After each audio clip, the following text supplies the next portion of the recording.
제자들 중에서 3명의 제자들만 예수님이 따로 데리고 다녔던 사건이 3개가 있었죠. 그죠? 그래서 그걸 통해 예수님이 보여주시는데 제일 처음에 했던 게 야이로의 딸을 살리는 장면에서 뭘 보여줘요? 예수님이 부활과 생명의 주인이시다. 이걸 보여주고요. 변화산 산에도 역시 3명만 데려가죠. 그 중에 하나가 베드로인데 그 변화산에서는 그 변화된 모습을 통해 베드로에게 뭘 보여줘요? 천국의 놀라움. 우리가 걸어갈 곳은 바로 저 천국 영화로운 곳이다. 이걸 보여주고요. 마지막에 예수님이 정말 피같이 흘린 땀방울, 그곳이 있는 겟세마네에도 역시 3명의 제자만 데려갔는데 그곳에서 기도 안 하고 잔 베드로는 어떻게 됐어요? 넘어졌죠.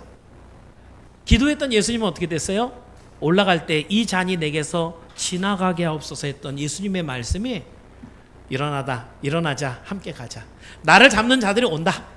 당당한 힘을 얻고 주님이 걸어가시고자 예상했던 결심했던 그 십자가의 길을 걸어갈 수 있는 능력을 받는 그 겟세마네를 베드로에게 보여줬다라고 했습니다.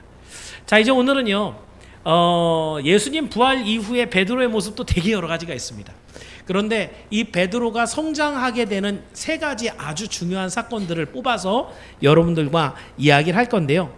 중요한 것은 수고하고 배웠죠. 3년 동안 가르친 분이 다름 아닌 예수님이 가르쳤죠. 그런데도 불구하고 믿음의 성숙이라는 게 그게 쉬운 일이 아닙니다.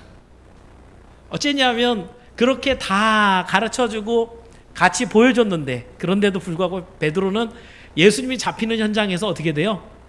예수님 그 차 쫓아가 이렇게 들어갔다가 예수님을 모른다고 3번이나 부인하는 좌절을 겪는다는 거죠.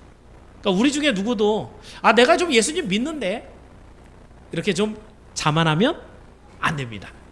베드로는 내가 죽는 곳에도 따라갑니다. 이랬단 말이에요. 그런데도 거기서 살아남으려고 하니까 어린 계집종 앞에서 내가 예수를 어떻게 알아? 라고 얘기하는 저주하면서 예수님 부인했다고 했거든요. 자, 그렇다고 한다면 베드로는 여기까지 본다면 아직 성숙하지 못한, 성장하지 못한 상태에 머물러 있었다라고 생각할 수 있는데요. 그런데 베드로가 변합니다. 변하는 데는 반드시 동기가 있어요. 잠자고 일어나는데 변하지 않아요. 변하는데 어떤 사건이 있었냐면 2가지 아주 중요한 사건. 예수님의 부활을 봅니다. 2번째, 성령의 강림을 체험합니다. 이 2가지 사건이 일어나고 난 다음 베드로는 완전 딴 사람이 됩니다. 여기서 이제 제가 서론이지만 소결론을 여러분에게 한 가지를 던져준다면 우리도 성숙하고 싶다면 뭐 해야 된다는 거예요? 예수 부활을 확실하게 체험해야 돼요. 우리 안에 성령이 강림하셔서 성령의 충만함을 입어야 돼요. 그렇지 않으면 우리가 말하는 모든 신앙의 말들은요 거짓말일 수 있습니다. 부활을 모르면, 성령이 없으면 그 말하는 것이 아는 것이지 믿는 게 아니라는 거예요. 그래서 오늘은 이 과정을 통해서 베드로가 어떻게 성장을 해가고 성숙해서 결국 하나님의 일들을 감당하게 되었는지 살펴보면서 이미 예수님을 알고 믿음을 갖고 교회 안에서 중요한 일을 맡고 있는 여러분들은 하나님께서 내가 믿음이 성숙해야 되는구나. 내가 믿음이 성장해야지 주의 일을 감당할 수 있구나. 이것을 깨닫고 오늘도 예수 부활, 주의 성령에 충만한 것을 소망하면서 더욱 성숙해지는 여러분이 모두 되기를 예수님의 이름으로 축원합니다. 그래서 오늘 드리는 말씀 제목을 성숙해지는 베드로, 3가지 사건이라 3가지 설교를 하는 거나 마찬가지입니다. 그리고 마지막에 본문까지 해서 4편을 지금 1시간에 하는데요. 짧게 정리해 보겠습니다. 첫 번째는요, 주를 향한 사랑을 고백해야 됩니다. 뭐 해야 된다고요? 주를 향한 사랑을 고백해야 돼. 누구한테? 예수님께. 그죠? 자, 베드로가 첫 번째 변하는 사건 중에 아주 중요한 것, 아마도 여러 가지 베드로 머릿속에 남는 게 있지만 어느 복음서에도 써있지 않고 요한복음에 기록되어 있는 요한복음 21장부터 21장 15절부터 19절에 있는 예수님을 만난 사건일 거예요. 자, 베드로가 처음 예수님 만났을 때 어땠나요? 밤새도록 고기 잡았는데 못 잡았죠. 그래갖고 예수님이 그 배에 타서 복음 전했죠. 그래서 예수님 뭐라 그랬어요? 깊은 데로 가서 그물을 내려라. 베드로가요, 내가 밤이 맞도록 수고하였으나 얻은 것이 없지만은 말씀에 의지하여 내리리이다 하고 갔죠. 많이 잡았어요? 조금 잡았어요? 많이 잡았어요. 그리고 나서 엎드려서 뭐라 했어요? 주여 나를 떠나소서 나는 죄인입니다. 그러니 예수님이 나를 따라와라. 내가 사람 낚는 어부가 되게. 처음 베드로를 만날 때 예수님은 빈배 안에서 예수님을 만납니다. 자, 베드로를 두 번째 만날 때, 두 번째는 아니지만 다시 베드로를 부르실 때 어떤 상황이에요? 제자들이 부활하신 예수님 만났는데요, 예수님이 할 일을 안 줬어요. 그러니까 앉아만 있고 기도만 하고 있었는데 어느 날 갑자기 제자들이 나는 고기 잡으러 가노라. 나도 따라갔어요. 열심히 잡았어요. 얼마나 잡았어요? 하나도 못 잡았어요. 21장 내용이 그거예요. 그런데 멀리 해변에 있는 누군가가 얘들아 고기 잡으려면 그 오른편에 던져봐. 던졌더니 그물이 찢어질 것 같이 똑같은 상황이 벌어졌죠. 그죠? 그런데 거기서 조금 달라졌어요. 사람들이 아마도 요한이 얘기한 것 같은데 예수님인가 봐 주시라 이랬더니 베드로가 옷 벗고 막 작업하다가 옷을 입고 헤엄쳐서 주님 앞에 나오죠. 똑같이 빈배인데, 똑같이 아무것도 없는데, 보잘 것 없는데, 의지할 것이 없는데 주님이 오셔서 말씀 주시면 그곳에 가득 채워진 물고기와 함께 주님의 능력이 임하게 되는 줄 믿길 바랍니다. 그렇게 만난 베드로를 비롯한 제자들에게 예수님이 이미 떡 구워놓고 준비하고 계세요. 아침을 다 먹이고요. 그리고 넉넉하게 배부른 다음에 베드로만 따로 부릅니다. 근데 혹시 여러분 여기에 21장 15절이 올라가 있나요? 자, 올라가 있으면 한번 읽어보시고요. 자, 예수님이 베드로만 불러갖고요 하시는 말씀이 이건 물어봅니다. 같이 읽습니다. 시작.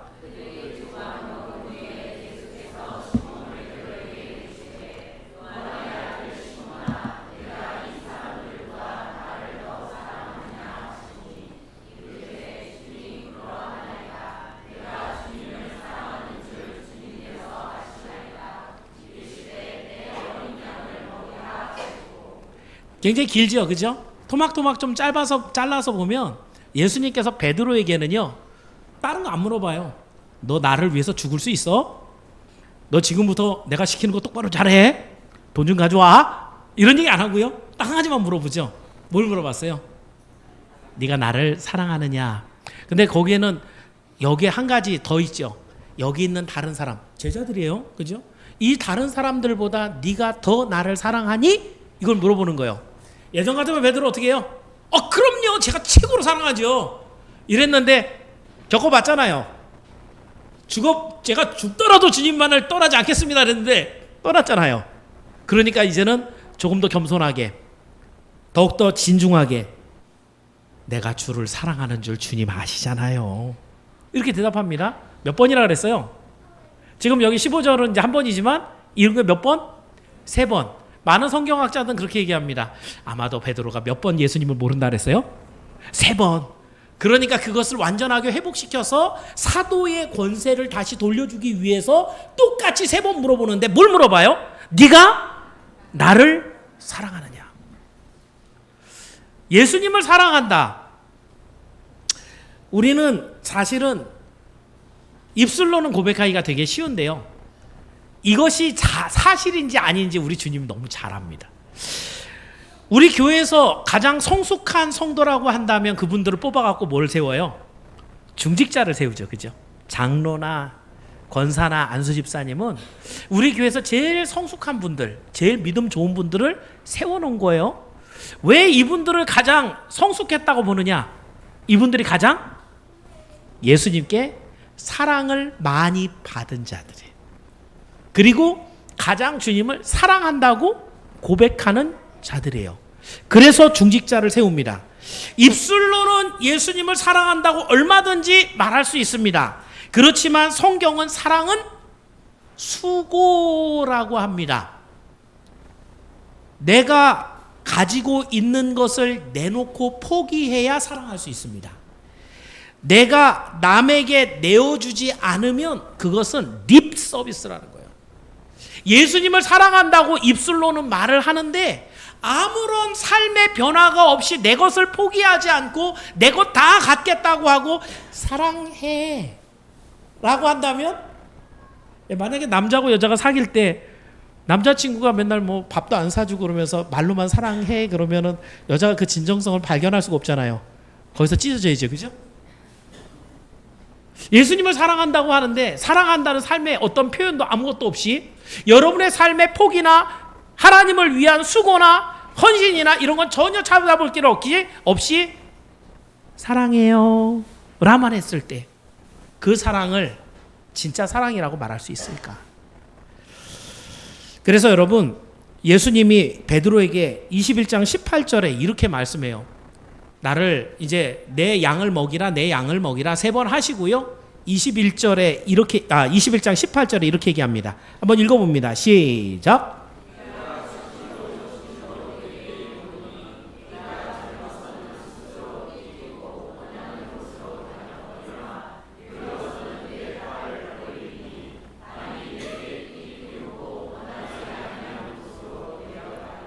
이 문장이 뭘 얘기하는지 아시죠?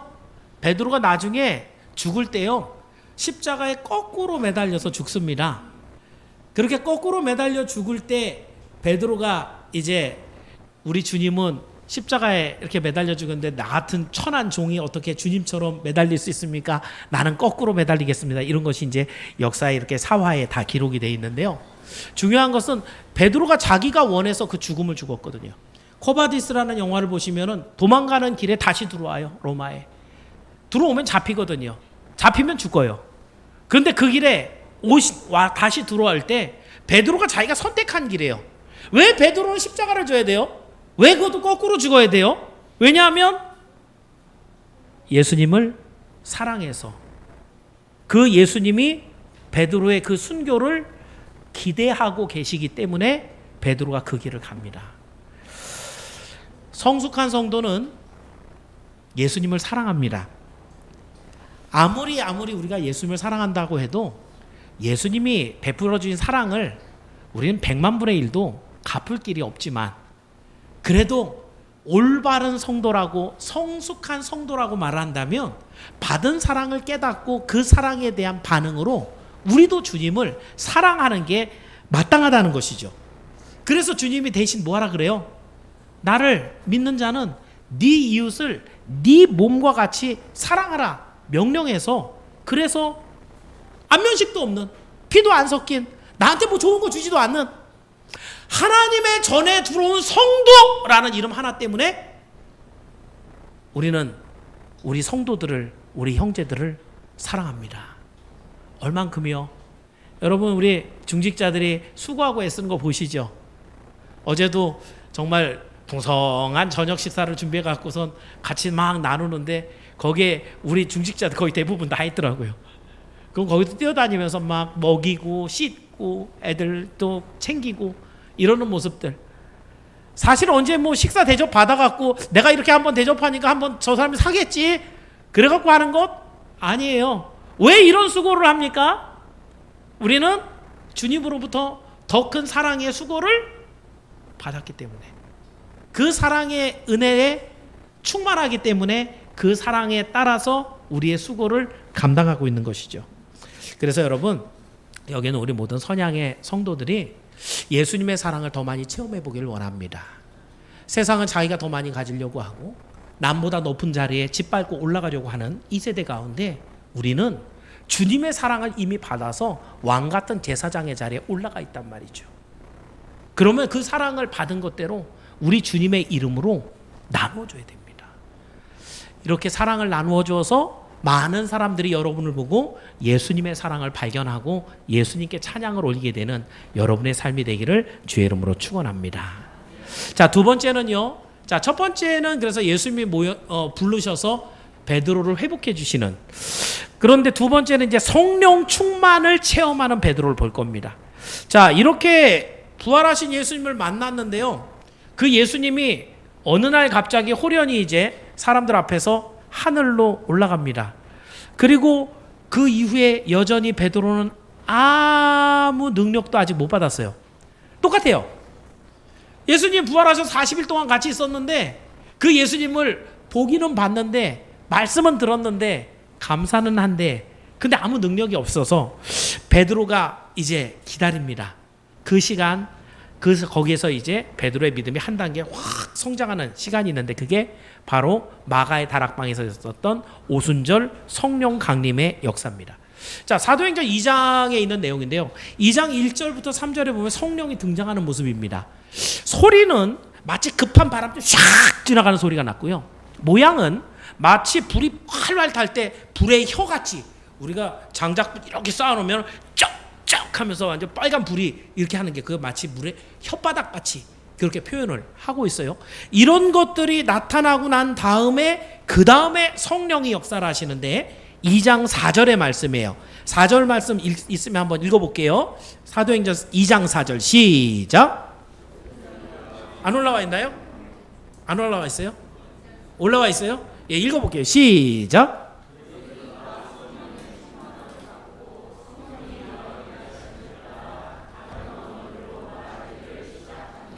예, 목소리가 작아요.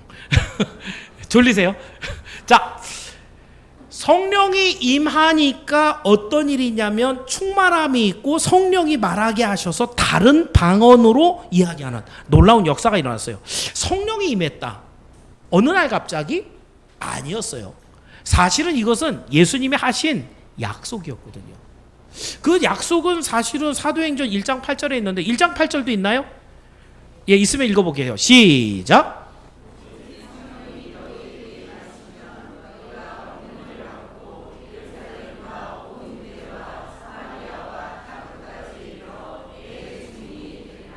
예수님이 말씀하셨죠. 약속했죠.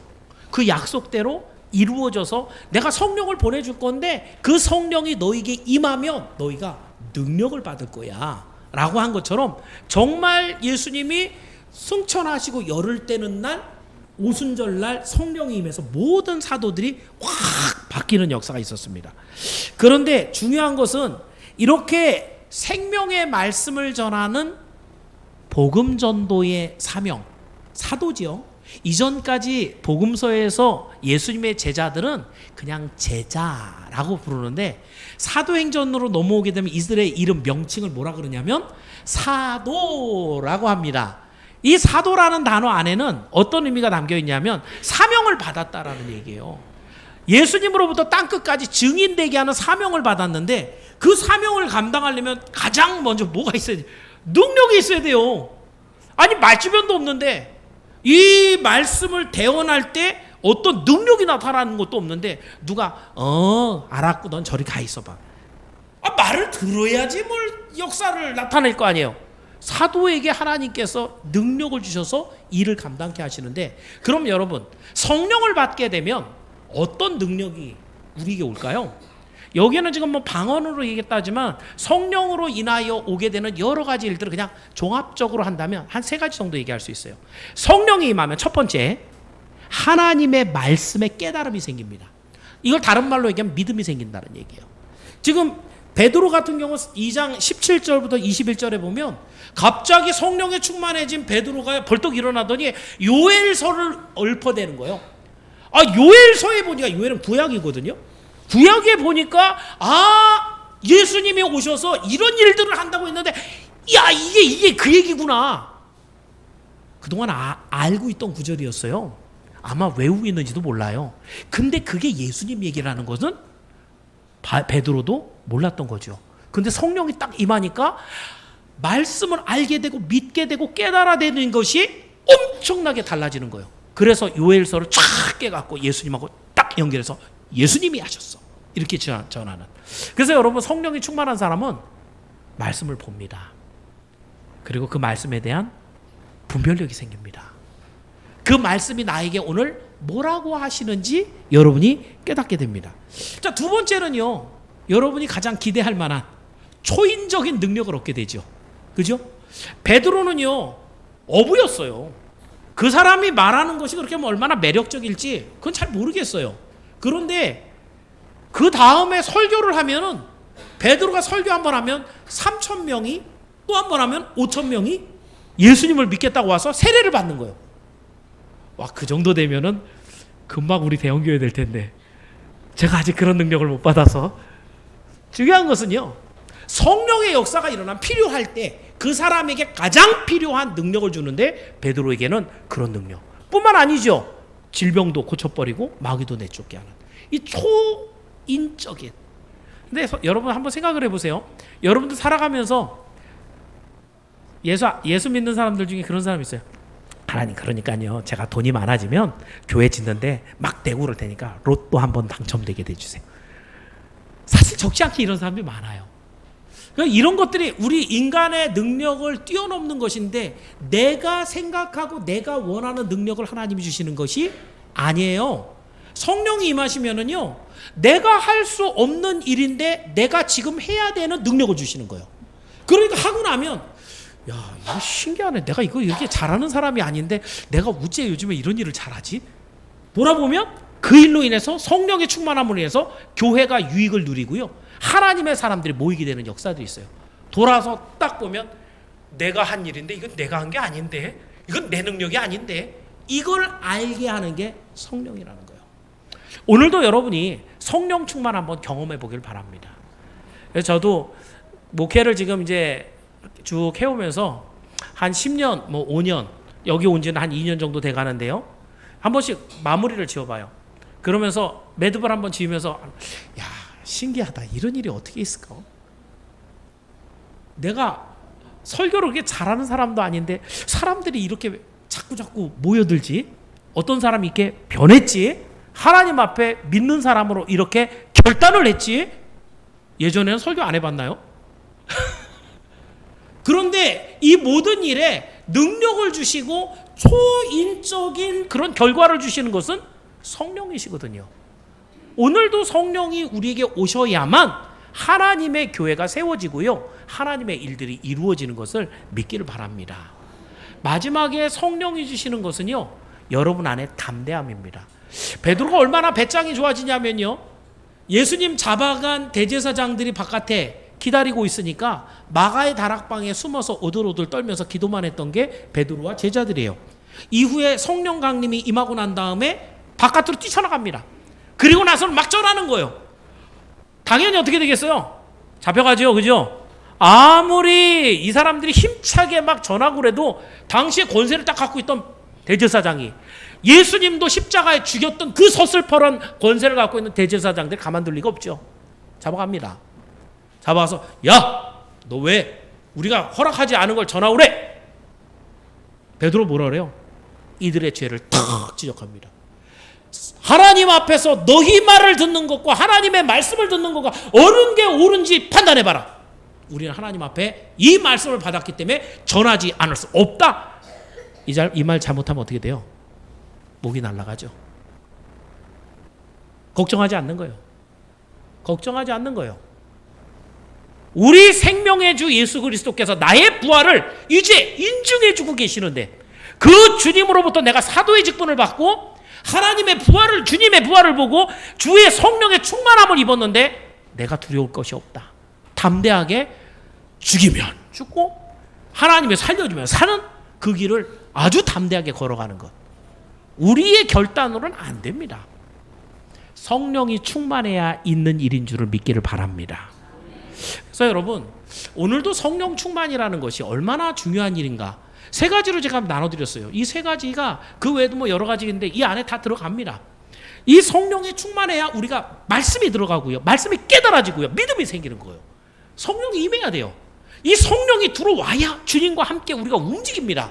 주님의 능력이 내 안에 그때야 들어오는 거예요. 그랬을 때 하나님의 일을 감당하고, 와, 하나님 이건 당신이 하셨습니다, 이 고백이 있는 거예요. 이후로 세상의 염려와 고통들이 아직도 계속 여러분을 찾아옵니다.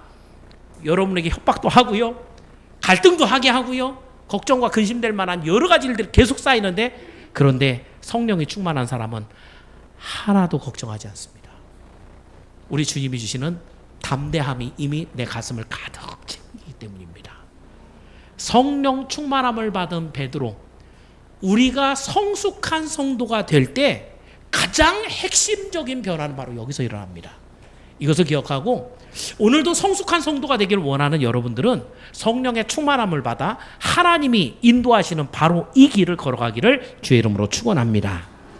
마지막으로 성숙한 성도는요, 자기의 뜻도 포기합니다. 자기의 생각을 포기한다는 것이에요. 성령 강림 이후로 이제 초대교회가 생깁니다. 그리고 많은 사람들이 모여서 예배를 드리는데 순조롭지만은 않아요. 그죠? 스데반이 순교를 당합니다. 그리고 거기에 있는 이스라엘 모든 유대인들, 예수 믿는 사람들 찢어져요. 다 흩어져요. 교회가 찢어진 거예요. 자, 이럴 때 사실 우리 눈에 볼 때는 야, 교회가 참 큰일 났네, 이렇게 걱정할 만한 일인데 하나님은 이걸 당신이 계획한 거예요. 디자인을 이렇게 하셔서 지금 이때부터 어떻게 하는 거예요? 세계상 땅끝까지 복음을 쫙 보내시는 거예요.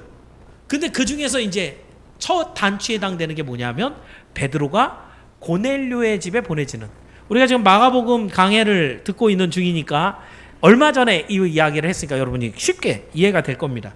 자, 고넬료라는 사람 사도행전 10장에 등장하는데요, 이방인 백부장입니다. 예수 믿을 이유가 아무것도 없는 사람인데 이 사람이 하나님을 경외해요. 그 경외하는 모습이 어마어마해서 이 유대인들을 잘 대해주고 가난한 사람을 도와주고, 이 이야기가 하나님 앞에 상달이 됐어요. 그래서 어떻게 해요? 천사를 보냅니다. 하나님이 천사를 보내서 고넬료에게 보여주기를, 야, 베드로라는 사람이 있어. 그 사람이 저기 요빠 시몬 그 무두장이 집에 살아. 지금 거기 가서 그 사람 데려다가 말씀을 좀 들어봐. 성령 주려고 그러는 거죠. 그랬더니 고넬료는 종을 보내요. 종을 보내 데려오게 하는데 종이 도착할 쯤 돼서 하나님이 이번엔 베드로에게 환상을 보여줘요. 베드로 가야 되는데 베드로가 환상을 보는데 위에서부터 보자기가 내려옵니다. 그 보자기가 그릇 같은 건데 거기 안에 어마어마하게 여러 가지가 들어있어요. 근데 그 안에 들어있는 내용물이 다 뭐냐면 율법이 말하고 있는 다 부정한 것들이에요. 근데 하나님이 무슨 말씀하시냐면, 베드로야, 잡아먹어라. 베드로가 먹을 수가 없죠. 지금까지 베드로는 율법을 진짜 잘 지켰었거든요. 그러니까 하나님, 우리가 내가 먹을 수가 없어요. 나 지금까지 더러운 것이 내 입속에 들어간 적이 없어요. 그랬더니 하나님 뭐라 그러셨냐면, 하나님이 깨끗해야 한 것을 네가 더럽다 하지 마라. 이 일이 3번 있었어요. 베드로 3번 나오면은 약간 생각 깊이 하잖아요. 그죠? 깊이 생각해 보는 거. 이거 뭐지? 나는 율법대로 살아가야 되는데, 하나님 말씀대로 살아가야 되는데, 근데 하나님이 이 환상을 3번이나 보여주면서 왜 이 더러운 것을 먹으라고 하지? 라고 할 때 바깥에서 누가 찾아왔죠. 그 순간에. 그래서 여기 베드로라는 사람이 있냐? 내가 데리러 왔다. 찾는다는 말이에요. 그때 성령이 얘기하시는 게 뭐라고 하냐면 15절 말씀인데, 혹시 20절 말씀에 제가 읽어드릴게요. 일어나 내려가 의심하지 말고 함께 가라. 내가 그들을 보내었느니라. 만약에 베드로에게 하나님이 환상을 안 보여줬으면 베드로는 아마 안 갔을 겁니다. 왜요? 이방인 집에 들어가는 것 자체가 율법 위반이거든요. 그런데 하나님이 왜 이런 일을 하세요? 이제 하나님께서는 구원을 하는데 율법으로 못하는 일을 만들어 놓으셨어요. 율법으로는 도무지 우리를 구원할 수가 없어서 당신의 아들 예수님을 보내주셔서 십자가에 달아 죽게 하시고 그를 부활시키고 그를 믿는 자에게 하나님의 새 의를, 한 의를 주어서 그 의의 길을 걸어가 구원을 받게 하셨어요. 베드로가 근데 아직도 율법을 붙잡고 그 율법대로 살아야 된다라는 그런 생각을 했을 때, 아니야 베드로야, 하나님이 깨끗게 하신 예수 그리스도를 믿어서 깨끗게 한 이 사람들은 네가 잡아먹어야 돼. 네가 데려다가 하나님의 전에 세례를 받게 해야 돼. 이 큰 길을 이제 하나님의 뜻을 베드로에게 가르쳐 주는 거예요. 베드로 어떻게 했겠어요? 이 사람들을 따라서 갑니다. 베드로는 다 예상이 돼요. 아우, 저 고집스러운 유대인들이 내가 거기 갔다 오면은 내 멱살을 붙잡고 뭐라고 따질 건데. 알지요? 정말 그런 일이 있어요. 갔다 왔는데 베드로에게, 이 교회의 수장인 베드로에게 네가 이방인하고 같이 먹었어 라고 하면서 따진단 말이에요. 그럼에도 불구하고 베드로는 갑니다. 왜요? 자기의 생각과 자기의 고집을 버리고 가요. 왜냐하면 그것이 하나님의 말씀이고 하나님 뜻이기 때문에. 그렇습니다, 여러분. 성도가 말씀을 듣고 신앙이 좀 성장하기 시작하면 나름대로 신앙의 기준이라는 게 생깁니다. 물론 여러분의 베이스는 하나님의 말씀을 기준으로 해서 얘기해요. 근데 성경이 모든 것을 다 말해주고 있진 않아요. 오늘 아침에 일어나서 아침 메뉴를 뭘 먹어야지 좋을까? 이런 얘기 성경이 안 한단 말이에요. 오늘 내가 돈을 벌어서 어디에 투자를 해야지 돈을 더 많이 남길까? 이런 건 없단 말이에요. 그럼 여러분이 성경을 베이스에 딱 두고 오늘 여러분이 살아갈 기준을 나름대로 정한단 말이에요. 그런데 그 정한 것들이 하나님의 말씀대로 잘 정하면 되는데 가끔 나도 모르게 내 욕심에 속아서 하나님의 말씀이라는 핑계를 담아 내가 원하는 길로 내가 정해서 살아갈 때가 많아요. 그런데 하나님의 말씀이 설교를 통해 여러분에게 똑같이 여기 있는 사람들이 다 똑같은 설교를 듣는 것 같은데 미치는 메시지는 다르게 찾아가요. 어떤 사람에게는 그러니까 하나님 앞에 성실하게 예배를 드려야지 이렇게 받는 사람이 있고, 하나님 앞에 11조를 해야지 이렇게 받는 사람이 있고, 제가 11조 말도 안 했는데 하나님 앞에 순종하며 충성을 다해서 일해야지, 오늘 네 마음이 깨끗해서 음란한 마음을 버려야지, 똑같은 설교를 들었는데 다 다르게 하나님이 그 마음에 가서 찔러준단 말이에요. 왜요? 말씀은 거울이라 여러분의 죄를 드러내거든요. 하나님의 말씀이 생각나게 하고 여러분의 허물이 발견되게 하고 여러분을 하여금 회복의 결단을 촉구하는 게 하나님의 말씀이에요. 그랬을 때 성숙한 사람은 어떤 사람이에요? 하나님, 당신은 그렇게 말씀하지만 나는 오늘 이렇게 살아야 내게 좀 돈이 남아요. 성숙한 사람은 그렇게 얘기하지 않습니다. 성숙한 사람은 자기를 포기합니다. 아, 하나님, 당신의 말씀을 들어보니까 내가 지금까지 정말 갖고 있었던 이 고집스러운 마음들이 내 생각이었군요. 하나님의 말씀은 그렇게 안 하는데 내가 지금 지난 40년 동안 50년 동안 이 생각을 붙잡고 살아왔군요. 내가 이걸 내려놓습니다. 하나님의 말씀이 이것이라면 나는 이것을 포기합니다. 자기를 포기한다는 거예요. 이 말씀은 주님의 말씀이었어요. 누구든지 나를 따라오려거든. 어떻게 따라오래요? 사람들은 다 십자가부터 생각을 해요. 그런데 주님의 말씀은 먼저 뭐부터 해요? 자기를 부인하고, 자기를 부인해야 자기 십자가를 지는 거예요. 내가 아무리 열심히 예배를 나온다 그래도 나 자신을 부인하고 나를 포기하지 않았을 때 그때는 다 외식이에요. 나를 포기하지 않은, 나를 해결해버리, 내 욕심을 해결해보지 않은 그런 모든 모습들은 주님의 나에게 주시는 그 십자가를 바르게 지고 가지 못하고요, 중간에 갖다 버려요. 오늘도 주의 말씀은 우리에게 내 허물과 내 고집을 발견하게 합니다. 그리고 그것을 너를 부인해. 베드로야, 지금까지 네가 깨끗한 것만 먹고 산 것 내가 알아. 그런데 하나님이 깨끗하게 만들어 온 건 이제 네가 먹어도 돼. 하나님 어떡해요? 지금 이렇게 율법을 받는 지가 1500년이 넘었어요. 우린 지금까지 그걸 지키면서 살았다고요. 이 1500년이 짧아요? 이렇게 얘기하고 있는 베드로에게 주님이 말씀하실 때 베드로는 예, 이게 주님의 말씀이라면 내가 그렇게 중요하게 여기던 것들도 부인하고 내려놓고 주님을 따를게요. 이 모습이 성숙한 성도의 모습이에요. 오늘도 여러분, 우리 교회가 하나님의 말씀이 선포되는 교회라고 얘기할 때 모든 교회는 성경을 설교합니다. 예수님이 하나님의 아들인 것을, 예수님이 십자가를 지신 것을, 그리고 그를 믿는 자가 구원을 받는다는 이 기본적인 얘기를 다 똑같이 합니다. 그런데 여러분의 삶에 깊숙이 파고 들어가서 여러분의 삶이 변화되는 그 모든 아주 디테일한 부분들을 건드리지 않아요. 왜요? 속상하거든요. 갈등이 생기거든요. 화가 나거든요. 이 교회밖에 없냐는 생각이 들거든요. 그런데 주님은 말씀하세요. 우리를 부인하고 주님의 길을 따르지 않고서는 아무도 그 좁고 협착한 길을 따라올 수가 없다고 말씀합니다. 참 어려운 시대를 여러분이 만났어요.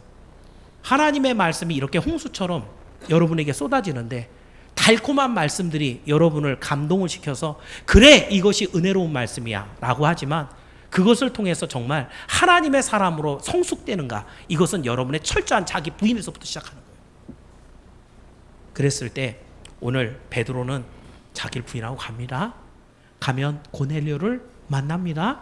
거기에서 하나님의 역사가 일어나서 그 사람들에게 성령이 임하고요, 그들을 세례를 주고요, 이방인에게 이제 드디어 이방인의 교회가 만들어지는 놀라운 하나님의 일들이 이루어지는 것이에요. 이것이 우리 하나님의 계획이고 하나님의 뜻입니다.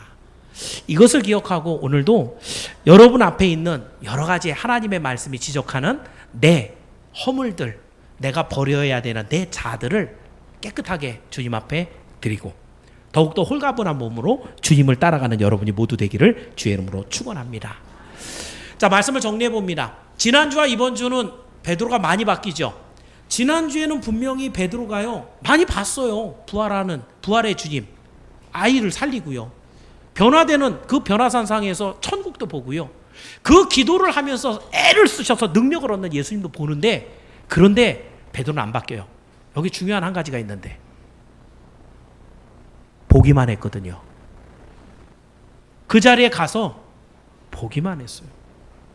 오늘 여러분이 지금 예배 드리는데 예배 보러 오신 분들은 죄송하지만 오늘 가져갈 수 있는 게 별로 없습니다. 보기만 했어요. 예수님이 보여줬는데도 안 바뀌는 거, 제가 보여준다고 뭐 바뀌겠어요? 그 다음 베드로는 어떻게 돼요? 오늘 내용들은 어때요? 베드로는요 오늘 주님께 사랑을 고백했어요. 내가 주를 사랑한 줄 주께서 아십니다. 내 입을 열어서 고백을 한단 말이에요. 예수님이 약속한 대로 기도하다가 성령이 임하는 걸 체험해요. 그 내 안에 말씀이 들어와 있고요, 하나님의 말씀에 능력이 임해서 초인적인 일들을 감당하는 거예요. 그리고 나서 정말 주님이 말씀하시면 어디든지 자기 생각과 다른 곳이라고 할지라도 자기를 부인하고 갔더니 고넬료라고 하는 놀라운 생명의 열매를 얻어내는 체험이 있는 거예요. 기독교는 교실 안에서 있는 체험이 없는 배우는 종교가 아니에요. 삶 속에서 여러분이 직접 부딪혀 봐야 돼요. 그 예수님이 정말 계신지 만져보시라고요. 그 예수님이 하시는 모습들을 보시라고요. 그리고 그 예수님을 여러분 안에 갖고 있는 거예요. 이게 우리의 믿음이에요. 얼마나 그 예수님이 깊이 내 안에 들어와 있어서 나를 변화시키고 있는가, 이것을 한 바퀴 이렇게 돌아봤을 때 내가 좀 변했구나, 내가 성숙했구나, 내가 주님 앞에 아무것도 아니구나 라고 엎드릴 때 그 사람은 비로소 주의 말씀으로 성숙해 가고 있는 것을 믿으시기를 축원합니다. 그래서 여러분 오늘 이제 말씀하고 연계해 볼게요. 자, 이제 마지막 설교입니다. 자, 오늘 본문이 우리 베드로전서 4장이었는데요. 4장 한번 돌아오십시오. 4장에 보면 7절부터 쭉 제가 11절까지 여러분과 나눴는데요. 4장 7절에 보니까 만물의 마지막이 가까이 왔다. 주님의 재림을 얘기하는 겁니다. 주님 만날 시간이 가까이 왔다는 것이에요. 그랬을 때 8절에 뭐라 그래요? 무엇보다도 뜨겁게 서로. 베드로가 제일 처음 뭐부터 시작했다고요? 예수님께 사랑을 고백했다고요. 지금 베드로전서란 말이에요. 베드로가 자기가 살았던 모든 삶의 내용들을 압축시켜갖고 고난당하고 있는 그 교회에, 로마에 있는 교회에게 자기가 편지를 보내요. 그런데 딴 얘기하는 거 아니에요. 자기가 다 해봤다 이거죠. 이 모든 어려움들을 회복하고 해결할 수 있는 방법, 너희가 무엇보다도 먼저 사랑해라. 주님이 사랑한다고 고백을 받았을 때 내 양을 먹이라 라고 그 모든 것을 허락했던 것처럼 너희가 사랑해라. 그 사랑은 허다한 죄를 덮느니라. 자기 경험했죠? 주님이 그러니까 너 나 모른다 그랬으니까 집 한 채 팔어. 그리고 헌금해. 이렇게 얘기 안 하시고 뭐 얘기해요? 네가 나 사랑하니? 물어보지도 않죠? 너 왜 나 3번 모른다 그랬어? 물어보지 않잖아요. 그죠? 그 사랑으로 덮은 것을 체험해 본 거예요. 사랑은 모든 허다한 죄를 덮는다. 우리가 그렇게 사랑하는 자가 되었을 때 성숙한 성도라고 말할 수 있다는 거예요. 자, 계속 가봅니다. 넘어가서 10절에 보니까 성령의 선물인 각각 은사를 받은 대로 하나님의 여러 가지 은혜를 선한 청지기 같이 서로 봉사하고, 전혀 연관이 없어 보이지만 은사는 누가 줘요? 하나님이 주시죠. 더 구체적으로 성령의 선물이죠. 이 성령의 충만함을 입어본 베드로는 그 사건을 떠올리는 거예요. 그때 내가 방언도 하고 마귀도 내쫓고 질병도 고쳤던 이 모든 일들, 이제 너희에게 다양한 은사가 되어서, 너희에게 은혜가 되어서 선한 청지기 같이 하나님의 일들을 감당해라. 성숙한 성도의 모습을 이야기합니다. 마지막 11절도 가볼게요. 만일 누가 말하려면 하나님의 말씀을 하는 것 같이 하고, 누가 봉사하려면 하나님이 공급하는 일로 해라. 보통 우리가 얘기하면 무슨 얘기예요? 제가 이번에 선교팀 신방을 하면서 이제 각각 이야기들 물어보고 했는데, 보통 때 얘기 많이 못 해보신 분들은 그때 내가 이렇게 살았고요, 내가 이런 일이 있고요, 내 얘기하죠, 내 얘기. 그죠? 내가 생각할 때 이렇게 돼야 될 것 같고요, 내 얘기한단 말이죠. 성숙한 성도는 어떻다고요? 베드로 지금 뭐라고 그러게요? 누가 만일 말하려고 한다면 나는 없어요. 마치 하나님이 말씀을 하는 것처럼 말하고, 자기를 부인한 거예요. 내가 무슨 일을 해냈다, 야 이거 내가 아니면 안 돼 라고 하는 게 아니라 마치 하나님이 하신 것처럼 자기를 부인하고, 성숙한 성도의 모습. 그러니까 사실은 지금 이 본문의 내용을 갖고 그냥 설교를 강해같이 내려가도 되는데 너무 딱딱해지거든요. 제가 지금 베드로가 부활 이후에 예수님을 만난 사건들 3가지를 딱 뽑아갖고 와서 여기다 넣어보니까 어때요? 베드로가 지금 자기가 겪은 그대로 얘기하고 있는 거예요. 성숙한 성도가 되려면 하나님의 앞에 그 사랑을 고백을 하고 성령의 충만함과 은혜와 은사를 누리며 하나님의 일들을 감당하는데, 그 모든 일에 나를 부인하고 하나님의 말씀을 하는 거지, 하나님이 하신 것처럼 모든 영광을 하나님 앞에 올려드리는 이 일을 감당했을 때 이 사람이 바로 하나님의 양을 먹일 만한 성숙한 성도다 라고 베드로가 증언하고 있는 것이에요. 그러면서 여러분, 여기에 베드로가 연단된 성숙의 내용을 담으면서 11절 맨 끝에 이렇게 말합니다. 예수 그리스도로 말미암아 하나님이 영광을 받으시게 하려 함이니 그에게 영광과 권능이 세세에 무궁하도록 있느니라. 여러분 요즘에 무슨 재미로 세상을 살고 계세요? 사람들, 젊은이들에게 야 너 세상 왜 사냐? 라는 얘기를 제가 아주 공격적으로 던질 때도 있는데요. 여러분, 세상 사는 이유와 목적이 뭡니까? 나는 그래도 평생 우리 자녀를 똑바르게 교육시켜갖고 얘네 하나는 잘 먹고 잘 살게 하려고, 이게 우리 부모님 세대에 갖고 있었던 삶의 가장 중요한 가치고 목적이었어요. 오늘 이 시대 사람들은 조금 변했어요. 일단 즐겁고 기쁘게 내가 일단 좋아야지. 근데 이게 MZ세대로 나가면 더 이기적이 돼요. 자기가 하고 싶지 않은 일은 절대로 안 하고요, 자기가 돈 받은 것만큼만 일하고요, 그 조직체에 필요로 하는 희생이나 헌신은 조금도 눈곱만큼도 희생하지 않아요.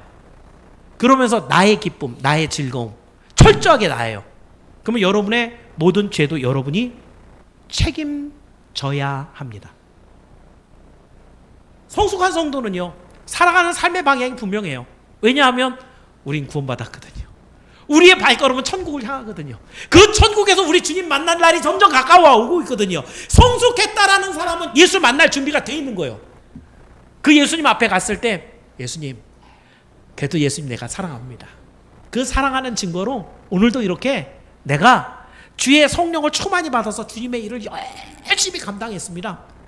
나를 부인하고요, 주님이 하신 모든 일들을 하나님이 하신 겁니다 라고 하면서 나의 모든 것들을 낮추고 하나님만 영광 올려드리며 삽니다.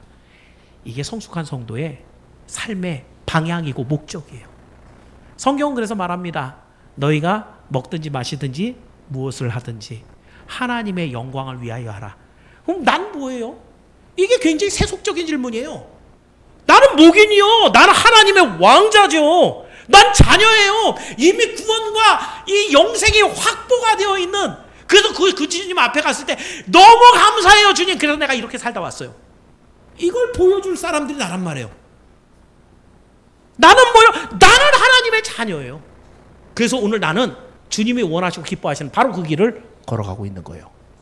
분명한 세상이 던지는 질문에 대해 답을 갖고 계십시오. 성경이 주는 확신을 가지십시오. 그래서 오늘도 이런저런 문제들에 흔들리는 사람이 아니라 확신을 가지고 주님의 길을 같이 걸어가는 여러분이 모두 되기를 주의 이름으로 축원합니다. 기도하겠습니다.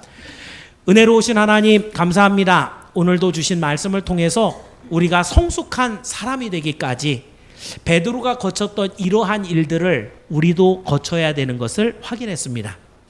오늘 우리도 입술을 벌려 주님을 사랑한다고 고백합니다. 우리의 삶도 주님을 사랑하는 삶의 흔적이 있게 하여 주옵소서. 오늘 우리가 갖고 있는 능력과 재능으로는 아무것도 할 수가 없어서 오늘도 주 앞에 엎드려 비옵나니 우리에게 성령의 충만함을 입혀 주옵소서. 우리가 알지 못하던 하나님의 말씀이 깨달아져서 믿어져서 주님의 능력을 얻어서 주님이 걸어가라는 이 놀라운 사명 감당의 길을 걸어가게 하여 주옵소서. 하나님이여, 우리가 더욱더 주님 앞에 낮아지기 원합니다. 나는 죽고 나는 없어져서 오직 주 예수 그리스도의 영광만 드러나게 하는 자기 부인의 삶을 살아갈 때 주님 우리와 동행하여 주시고 우리에게 날마다 능력과 권세를 주시고 평안함을 주시고 결국 저 천국문 앞에서 가장 먼저 달려나와서 우리를 안아주시는 우리 주님을 기대합니다. 하나님, 우리가 이렇게 성숙한 성도가 되도록 필요한 모든 것들을 채워 주시옵소서. 예수님의 이름으로 기도하옵나이다. 우리 함께 찬송가 620장을 하나님 앞에 드립니다.